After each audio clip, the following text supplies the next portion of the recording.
আসসালামু আলাইকুম ওয়া রাহমাতুল্লাহি ওয়া বারাকাতুহু। নাহমাদুহু ওয়া নুসাল্লি আলা রাসূলিহিল কারীম, আম্মা বা'দ। ফাআউযু বিল্লাহি মিনাশ শাইতানির রাজীম।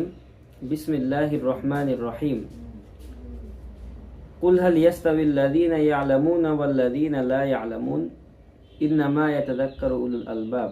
ওয়া আন আনাস ইবনে মালিক রাদিয়াল্লাহু তাআলা আনহু ক্বাল قال النبي صلى الله عليه وسلم طلب العلم فريضة على كل مسلم ووادع العلم عند غير أهله كمقلد الخنازير الجوهر واللؤلؤ والذهب। সুপ্রিয় দর্শক বিন্দু, আমি আপনাদের সামনে কোরআনে কারীম থেকে একটা আয়াত তেলাওয়াত করেছি।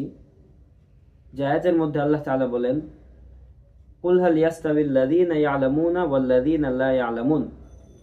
আপনি বলে দিন যে যারা জানে এবং যারা জানে না তারা সমান হতে পারে না।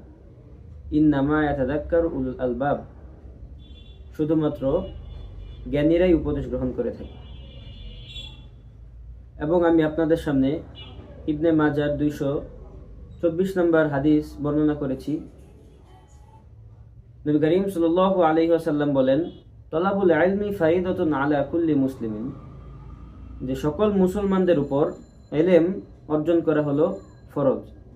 ওয়াদিউল ইলমি ইনদা গায়রি আহলিহি, আর গায়রে আহল অর্থাৎ ইলম ওয়ালানা যারা, তাদের নিকট ইলম অর্পণ করা কা মুকাল্লাদিল খানাজিরিল জাওহার ওয়াল লু'লু'আ ওয়াল যাহাব, যে শূকরকে স্বর্ণ অলংকার পরানের মতো হয়ে যায়।